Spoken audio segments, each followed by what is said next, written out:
Okay, so I think we will get started. I can see a few more people just joining. We're expecting a couple more, but I'll kick off now. So hi, everybody. It's good to be speaking to you all, and thanks for taking the time to join me today. Thanks also to the Indigo team for organising this and bringing our community together at this time. I know it's much appreciated by all, so thank you. So by way of introduction, my name is Debbie Butts. I'm based in London, and I'm going to be talking to you today about operational security management for about 30, maybe 40 minutes or so with time for questions at the end. To give you a little bit of context as to how this all came about and how this webinar came about 7 weeks ago, I was due to fly to Chios, one of the Greek islands, and work for CESRT. That stands for the Chios Eastern Shore Response Team, who are an emergency response charity who attend refugee boat landings on the shore of Chios. They manage a warehouse and its supplies and respond to other associated needs in the area. And I would have been going there in person, but due to COVID, it wasn't possible to do that anymore. So instead, I offered to work for them remotely. And I have a background in working with various charities in London, Calais, and further afield, but my full-time work is as a management consultant. I work in government within counterterrorism, law enforcement, defence, and intelligence communities in the UK and abroad, mostly on major transformation programmes, executing kind of full life cycle project and programme management, often in an operational security context. The majority of that is confidential work, so I can't discuss the specifics, but I've developed various security strategies for managing the operational aspects of work. And so I offered to help CESRT in that capacity. As I'm sure you will all be aware, the already difficult situation on the Greek islands and in that region recently escalated, with many NGOs having to reduce or suspend their operations. And so when I spoke to CESRT about these challenges, it seemed particularly important right now during this period of heightened tensions to review their security management and have the right security protocols in place. So over the past few weeks, I worked with them to develop an enhanced security policy, drawing on my previous experience and pulling together existing best practice. They had a good basic level of operational security in place for business as usual operations, but we worked together to develop an enhanced operational security strategy, specifically which could be rolled out during periods of heightened tensions like now. That form has now taken security policy form, and we've shared that with Indigo and the team for review, and it will shortly be made available to all of you and to Indigo's network to be used as a template should you wish to develop your own version. And in part to support that, I've put together this presentation to introduce the framework and thinking behind that policy, but also more broadly to look at how to approach operational security management in humanitarian contexts, particularly during periods where it's difficult or where you do not feel that business as usual tactics will suffice.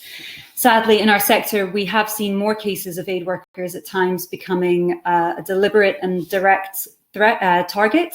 So it's incumbent upon us all, and particularly those in managerial positions, to make sure the appropriate security measures are in place and to make sure that as a community we are talking about this as a topic and sharing best practice, sharing lessons and intel that we might have. So I'll move on to the next slide. To give you a sense of the agenda today, we're going to step through the process and thinking required to develop a kind of fully rounded security strategy. That process begins with an external realities analysis of your own organization and the situation on the ground. It moves on to how you can approach thinking about a security strategy. And there are three approaches that I will introduce. They are acceptance, prevention, and deterrence. Perhaps some of you might be familiar with those already. And then through to security planning. So that's the document that I created with CESRT, which is an action-orientated guide stipulating preventative and reactive security measures which can be enacted when you choose.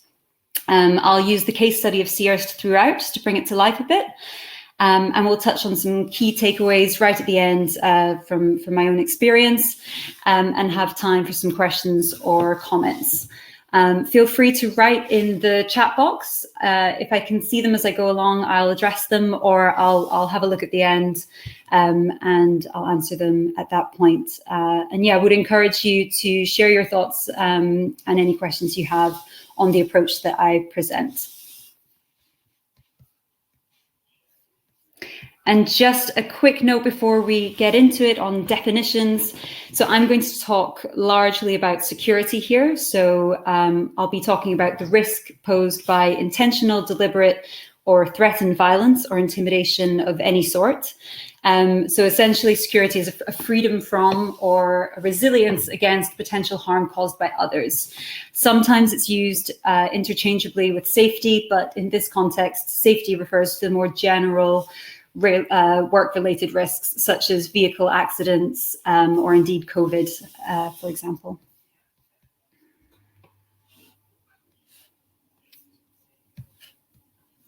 So the first step before we construct or write a security strategy or plan is to do analysis of the external reality that your organization is in, by which I mean simply to clarify who you are as an agency and where you are, i.e. the context within which you operate.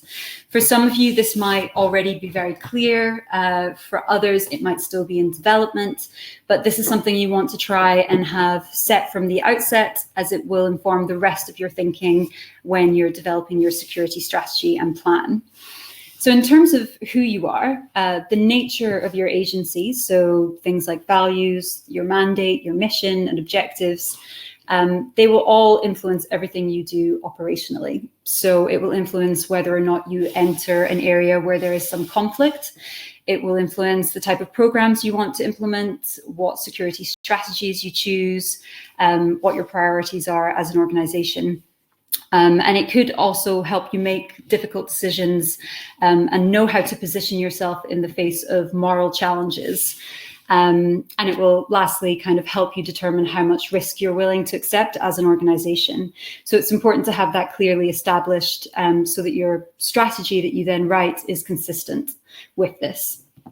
It's also worth establishing what existing security competence you have, both locally and centrally. So there might be a centralized security strategy or policy which you should be aware of.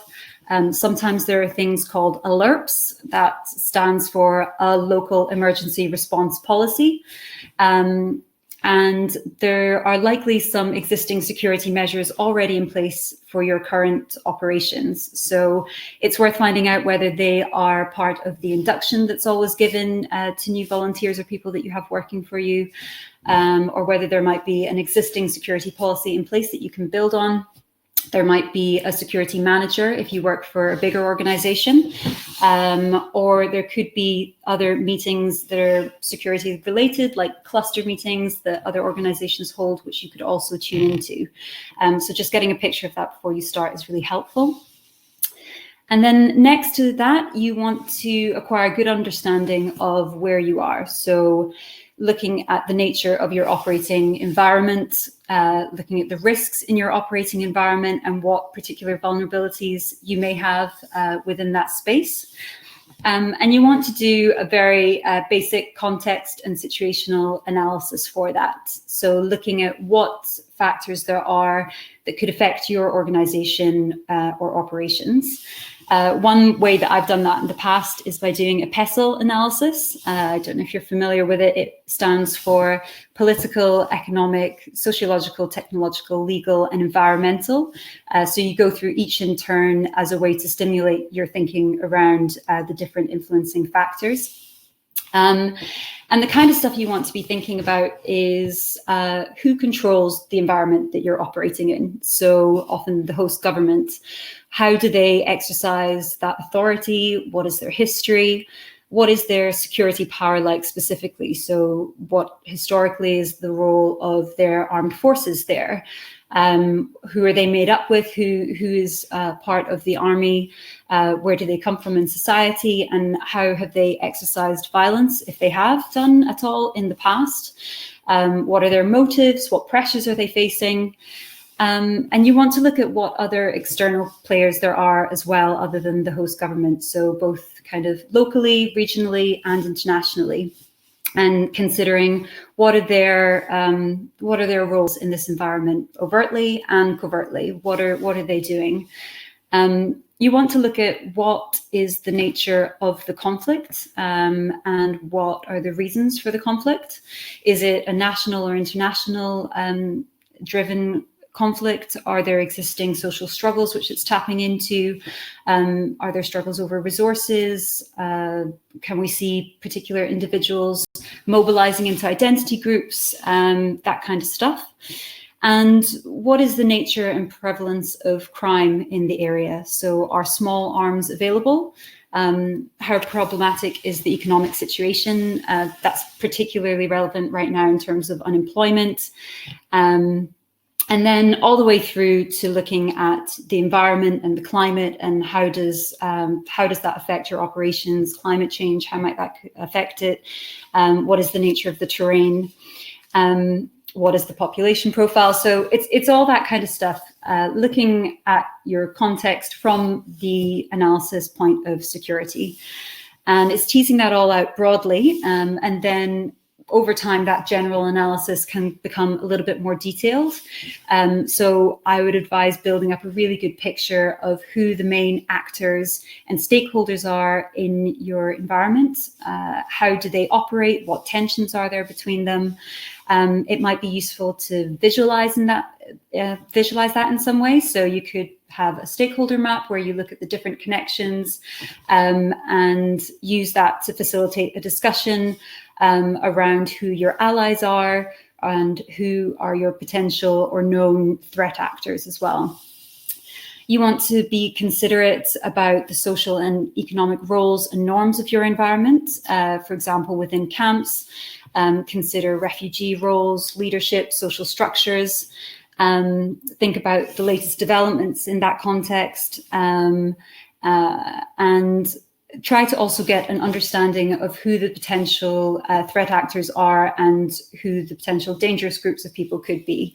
It's a difficult subject, but it's important to understand those organizations and their structures in terms of who you might have to talk or negotiate with in the future.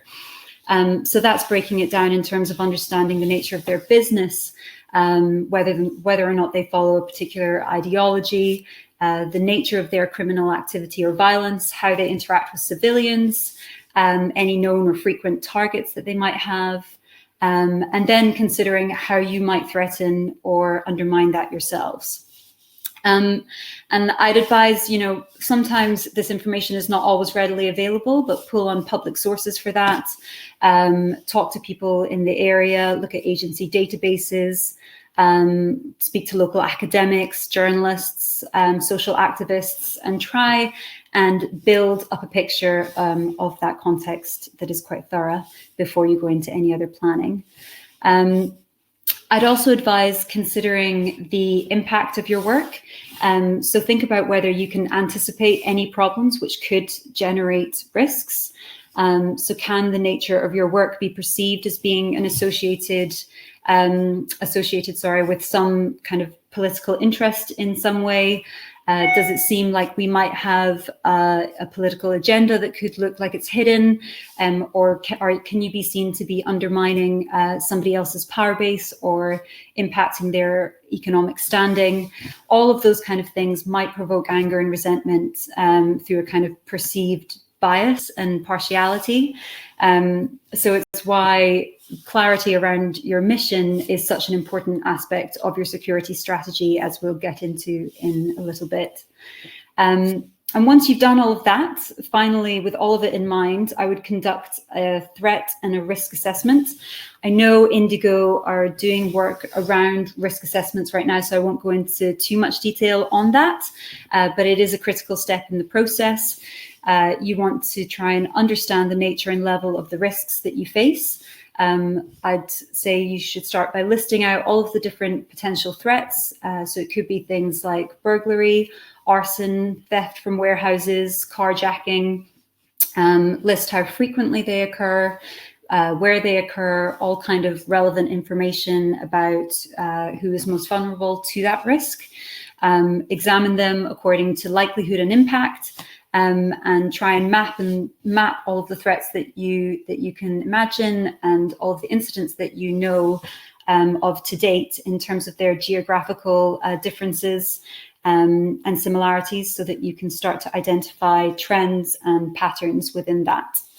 And once you have a picture of what is going on, consider then, can we effectively manage these risks? So step back and ask yourself that question, because you need to make a judgment on whether the risks are too high and are too high above your acceptance threshold, which you're willing to tolerate, or then you can accept the risk and move on to developing mitigation measures.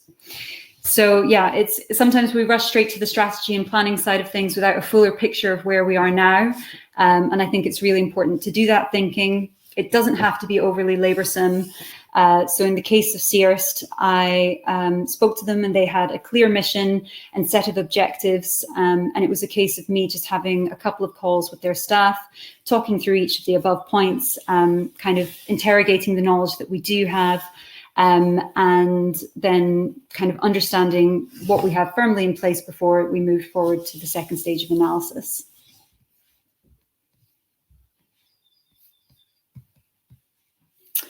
So the next stage then is to develop a strategy for your security management, which pulls on this known specific contextual information and finds ways to mitigate the risks that you've identified. And there are three types, ideally, which are identified in Van Bryant's book, which is on operational security and which I've seen used in various handbooks and manuals on emergency response also. And a good strategy will probably combine elements from all three of these. I'll introduce them briefly here, and then I'll go into detail on each one. Their definitions are on screen, but just to explain a bit. So firstly, we have acceptance.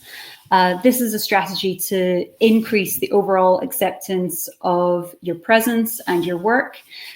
So it's looking at how you can make more friends, more allies, build an understanding of what you're doing, for example, cultivating good relationships with local populations and leadership, maybe even a PR campaign. So different measures to build acceptance of what you're doing and therefore reduce or mitigate the threat. Secondly, prevention, also known as hardening the target.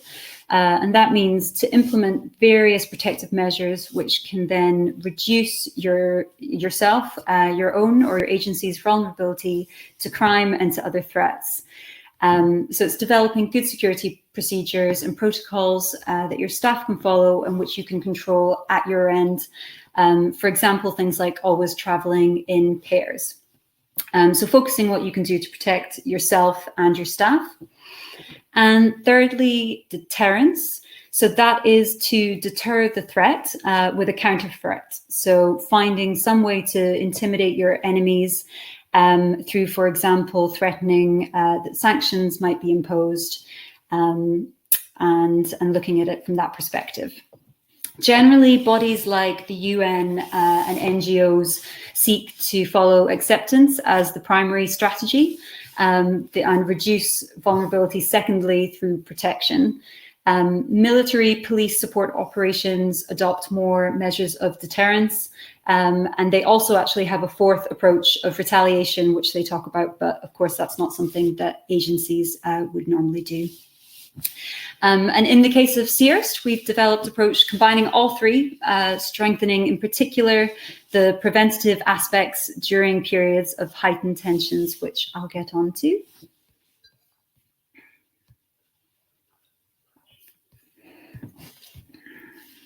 So to go into a bit more detail, An acceptance approach to security is to build acceptance of your work and your presence, and in doing so, reduce the threat.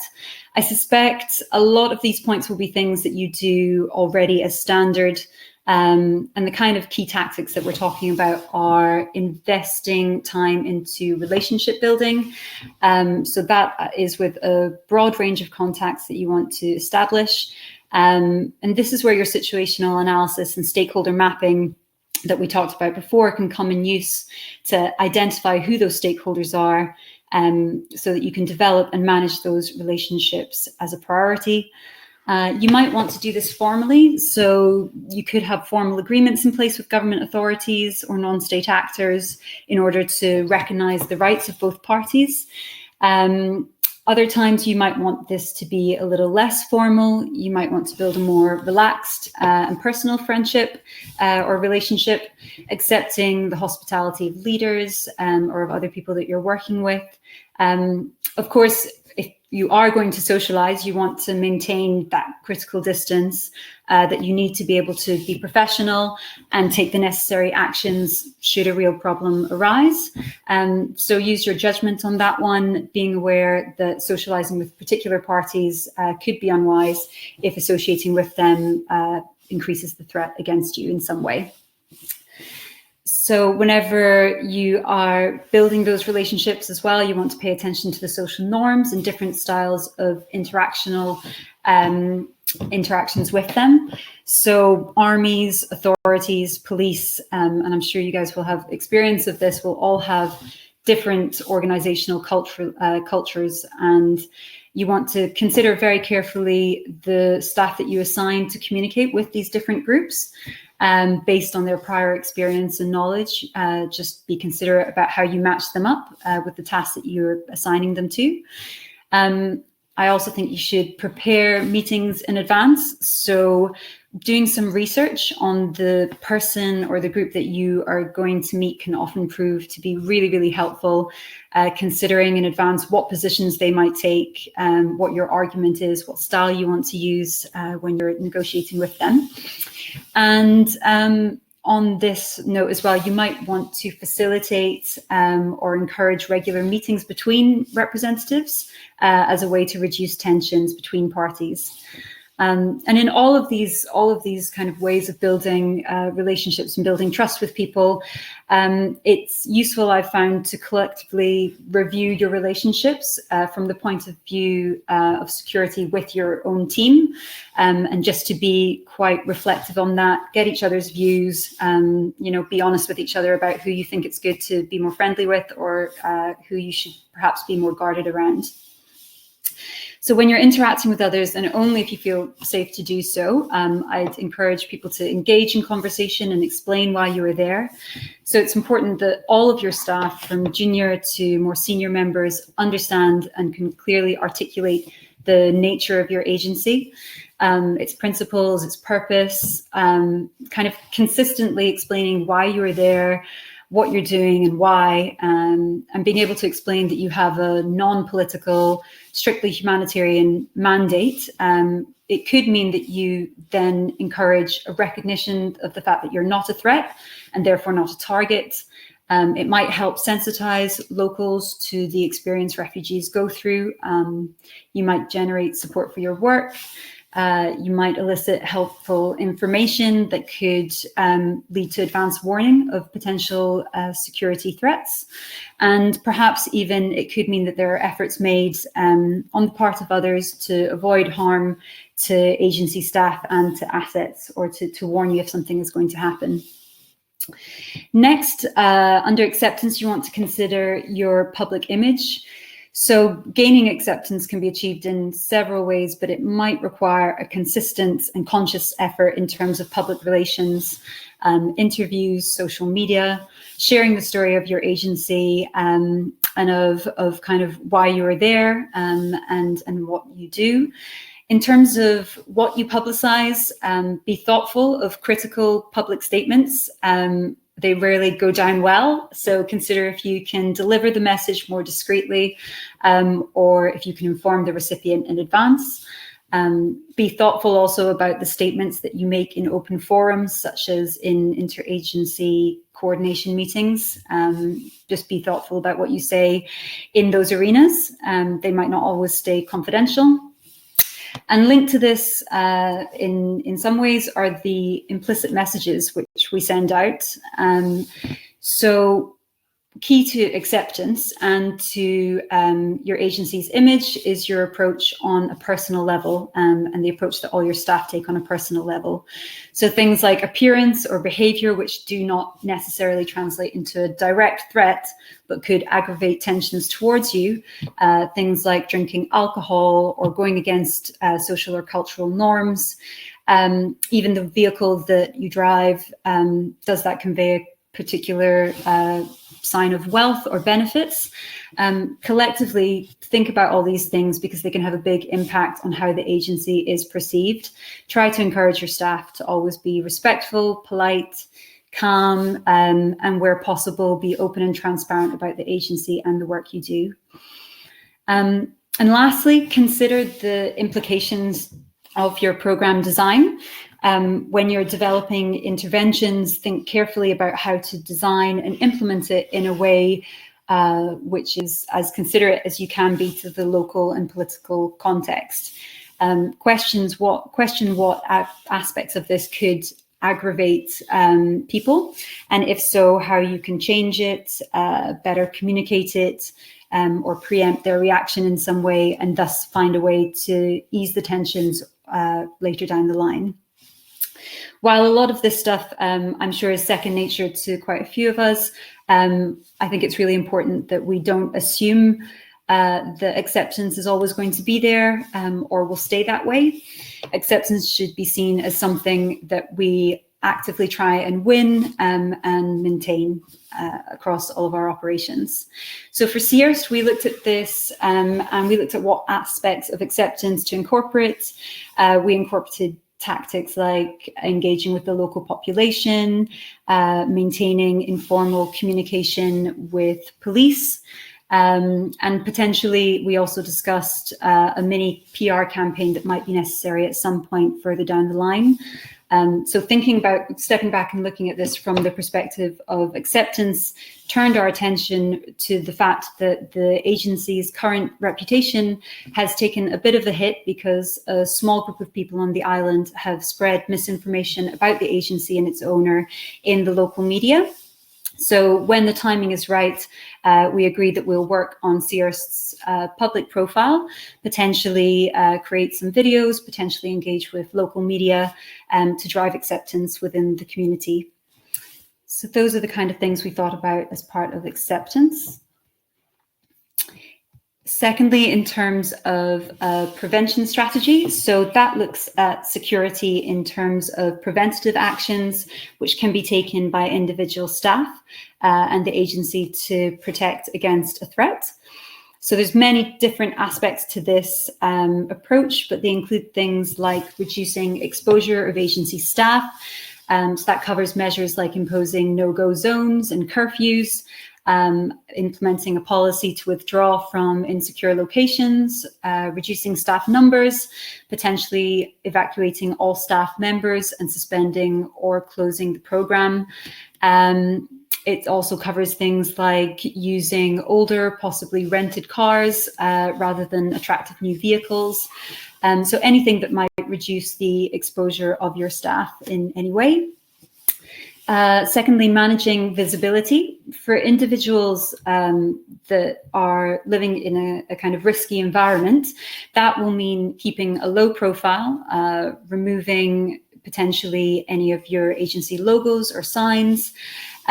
Whereas in other situations where your agency already has a high level of acceptance, displaying logos and agency t-shirts might be to your advantage. So it's just using your judgment in terms of what is best. Strengthen numbers, thirdly. If possible, don't live alone, always travel in pairs. If neighborhood watches exist, join in with those. And critical in times of heightened tensions in particular is to log people's movements if they are going to go out or leave the kind of agency grounds for a long period. So you want to know where they're going, when they're expected back, and have a procedure for them calling back or checking in, and also a procedure in place for if this is missed and you don't know where they are. Protective devices, so that's stuff like helmets, house protection, like having high walls, choosing an accommodation where there are high walls, making sure you have good key management, knowing how many keys there are to your offices, burglar alarms, CCTV, good exterior lighting, that kind of stuff. Protective procedures cover any kind of operational aspect, like controlling the visitors that you have coming to your offices, potentially searching their cars if you think that's necessary, wearing your ID badge. That's definitely something that we did in CESRT's case, because in Greece it's commonplace to be asked by the authorities to see this. Planning your travel in advance and considering whether or not you should announce your movements to the party that you're visiting. Atmospherics. So this is about staying alert to how the atmosphere in a given situation changes, looking out for warning signs such as a usually busy place being suddenly empty, or something just not feeling right. So this is when being in tune with the social and cultural norms or the community is particularly important, as you will be more attuned to the changes and more likely to spot a threat. And lastly, a policy to protect your life. So it's a policy for staff to not resist armed attackers in particular, to carry a decoy wallet with enough money to satisfy a robber in the event of a robbery. And these are the kind of measures that we really ramped up for CESRT. We reviewed their day-to-day operations from this perspective and tailored measures accordingly. They already had things like good lighting in place near to their offices and accommodation, but we enhanced, for example, their car and travel policies. We put a policy in place to have a grab bag ready. So that is just a bag full of basics that you have in a corner of your room that you can take if you need to evacuate your accommodation quickly. We implemented a decoy wallet, personal awareness and other health policies that we've kind of covered already, and various incident and emergency response protocols, which I'll also get into shortly. So thirdly, deterrence, the third approach, which is basically a way to deter people who might want to cause you harm by posing some kind of counter threat to them. So those include things like, for example, legal, political, and economic sanctions. And while it is important to know what these are, unfortunately, in most circumstances, trying to get leverage with legal arguments will not always be effective. In terms of withdrawal or the suspension of operations. So this is something that in the face of certain threats or after security incidents has been done by agencies or it's been threatened to be done by them, with the continuation of the program then being made conditional on the resolution of the problem. And the issue with this tactic is that it doesn't always work particularly well. Agencies often resume their activities despite no noticeable improvement, and it kind of undermines their credibility and makes similar threats in the future seem less serious. However, it is still a very central part to any strategy, and it can definitely be effective if with a few conditions. So it can be effective if it's not, if it doesn't look like it is or is perceived as punishing the civilians that are being left there that in some way did not cause the threat. And it can be effective if agencies are prepared to kind of maintain the suspension until the situation is resolved. And lastly, if other agencies don't undercut the action by stepping in to fill the gap. So it really has to be a kind of common front activity that all agencies agree to and sign up to as one. And unless the incident is very serious, it's preferable to just suspend selected aspects of operations in some way. Lastly, armed protection. So adopting armed protection is clearly an extreme strategy that can have a very profound impact on the agency's reputation. And it can range from lightly armed warehouse guards to deter a criminal threat to fully armed convoy. But I think always you want to consider, is armed protection acceptable in principle? Is it appropriate for this context? And can it be managed by your agency? And I also think that it would indicate that perhaps you've already reached a level of unacceptable risk just by the fact that you're talking about armed guards. So it signals a very clear kind of change in the level of risk to staff. And perhaps the real decision should be to withdraw or to stay out. So for CESRT, we developed a full withdrawal plan and looked into the various scenarios that they might face. So full evacuation from the island, potentially, relocation of services to another location, or potentially something called hibernation. So that's somewhere making sure you have a safe house that you can go to and stay at until it is safe to travel again once more. They also had warehouse guards that they had organized to protect their warehouse and supplies, but those guards were not armed in CESRT's case. So moving on to the plan. So once that strategic thinking is done, the next step is to combine your thinking on all three of these fronts and turn that into your security policy or plan. And that plan should take the form of stipulating, firstly, preventative measures, and secondly, reactive measures. So I'll talk through both of those. Preventative measures should be things that are implemented into your SOPs, and that is your standard operating procedures. So they're basically the standard do's and don'ts when on normal operations. So things like distributions or landings, normal procedures that you want to think about from the perspective of security, which should prevent an incident from happening. So stuff like relationship building, which we talked about under acceptance, tracking the movement of staff. It's just interweaving good security practices with the management of all aspects of your daily work, ensuring the principles of actively sharing information, regularly reviewing your processes and being conscious of your behavior, staying alert, etc. All of that kind of stuff are enshrined. But that's only half the plan. The second part is to do with reactive measures. So proper planning also involves those reactive measures in the form of contingency planning. So even if we follow all the correct procedures, there's no guarantee that we will avoid a security incident of some sort. We have to be prepared to react in those instances. So contingency plans are the guidelines for responding to an incident, and they commonly cover stuff like crowds and mobs, if they are looting, disappearance of staff, the suspension of operations like we covered.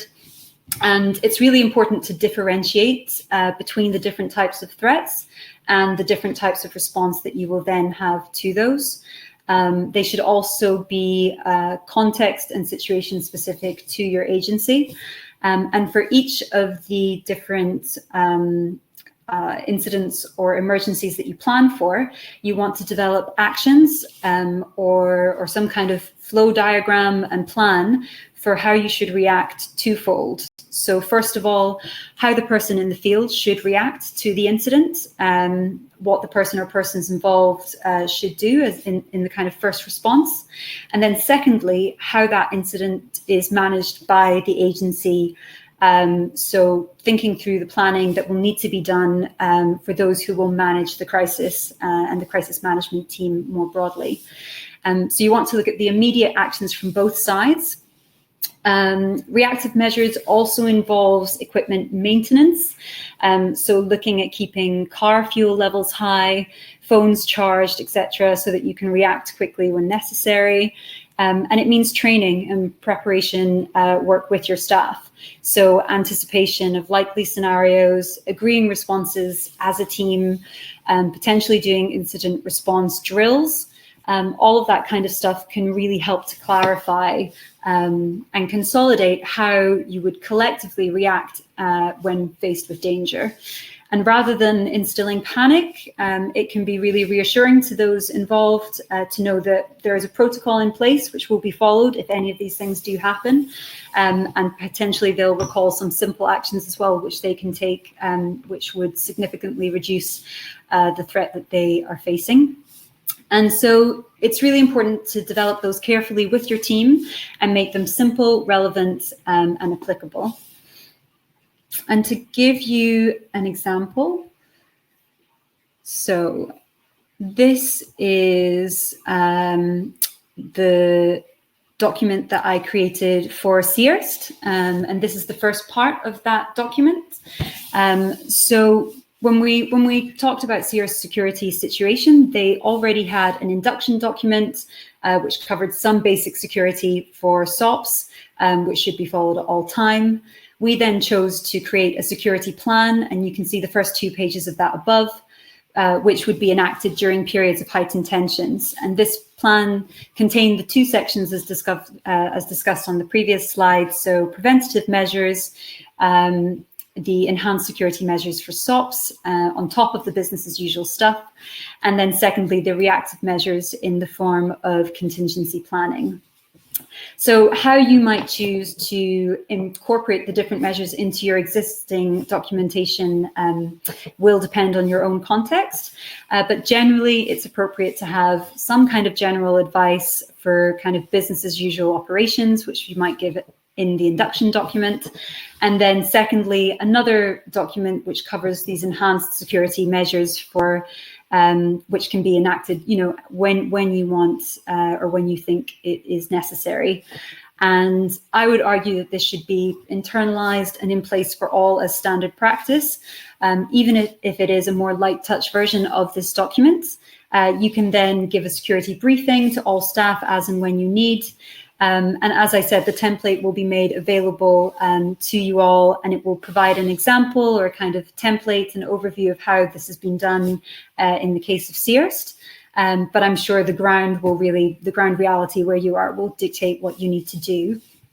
And yeah, you'll want to write your own local policy, like I said before, link in with any other policies that there are, and kind of feed into other security structures that are in place as well. And as a note, if you're a smaller company, most insurance companies will want to see a kind of security plan of some sort. So it's good to get it in place from that perspective as well. So this is just an example of the document above. This was part 1, covering the preventative measures, the SOPs, which we developed. And those are all the types of things we talked about around visibility, travel, warehouse and residential security, maintaining contact with family, friends, teamwork, emergency response training, social media. And we talked through things like accommodation escape routes, having meeting points, setting up safe houses that it might be possible to use in the event of an emergency, having a grab bag, like we said, with key numbers written down, and whistles by the bed. So there's lots of things like that. And the details of those things are in the document, which you'll be able to see at some point in the near future. And I'd say, yeah, again, don't overburden yourself with process and procedures unnecessarily. We scaled things up and down depending on the need of the organization. And just to show you, this is a bit of what the second part looked like. So that is part 2, looking at the contingency planning, the reactive measures, and that is covering the various scenarios which we thought could be possible and which I've listed out on the right there. So it's really good to do this thinking in advance. As we've seen in recent situations, the situation on the ground can escalate dramatically and very rapidly. And it's really better to do this work ahead of time and know that if you need it, it's in place. Yes, a lot of these things are difficult topics, but we must emphasize that most of these scenarios are extremely unlikely. But that doesn't mean that we should be afraid to talk about them and give staff the tools to respond and react in the moment if they have to. And, you know, if you decide, for example, that there's practically no chance of one of these scenarios happening, then you can remove it from the list. You don't need to include it. But I would emphasize that it is important to have some kind of withdrawal plan in place. It is a very key contingency to any program. Your agency should develop a kind of up-to-date evacuation plan. Covers things like assembly points, how to get there, how to communicate during a crisis, who's in charge of what when that happens, what to do with agency assets, those kind of things. So a couple of key takeaways that I have, and hopefully this has been a kind of crash course into how you want to go about thinking about or developing your security management procedures. The kind of key principles in this context, but also kind of drawing on my experience from a work context, are to share intel with each other and between agencies. So being informed and developing and maintaining your intel can really prevent many incidents from happening in the first place. Plan for all eventualities. As I said, better to have a plan in place and then not have to use it than face a situation kind of blinded in the moment panicking. Brief your staff on the protocols that you put in place and practice drills. Things like practicing if they have to leave very quickly from their accommodation and meet somewhere. You only have to do it once or twice, but then it's in their mind and they don't have to think about it if they had to. Promote a security culture. So looking out for one another, reporting and sharing information, being security aware generally means very consciously managing how you live and how you work, considering your image, and kind of encouraging people to think about security as in terms of the agency, but also in terms of how they conduct themselves.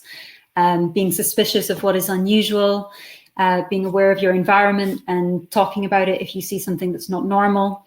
Monitoring your stress levels as well, avoiding complacency, and kind of just staying informed. It's very good to develop that culture and kind of have it at the forefront of people's minds, especially if you're in a situation which is particularly tense. And when an incident or emergency does happen, the situation is often chaotic.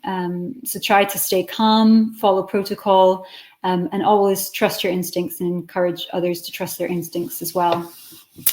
Don't overburden with process, so just do what is practical. Look at the incidents that have happened, analyze them, talk about them, and try and see what trends and patterns there are and how you might be able to address those. And lastly, think about whether you could assign the position of a security manager to review your current management processes, establish your strategy if you don't already have one, and look at your plan. And like I said, covering things like doing some context analysis, doing an assessment of the current and future threats, getting them to do an assessment of the vulnerability of your agency and the staff, and kind of collectively come together and lead the thinking around how do you want your security strategy to look, what elements of acceptance do you want to have, of prevention and of deterrence. And then finally, how do you break that into the actionables, so the preventative and the reactive measures. And you should have that documentation in place and provide a briefing to your agency staff when you're going to ramp up any kind of measures. So that is everything that I had to cover. I very much welcome any questions or any feedback. I'm really keen to learn from others and understand how you're managing this currently, how this framework sounds to you in terms of accounting for the various scenarios you might face. I will have a look in the questions now. And also just to say before I forget that there will be a feedback form sent on Webinar Jam. I think Greta is going to share that with you all, and it will be at the end of the session as a sticky note. So please do feel free to complete that. That would be very helpful for us.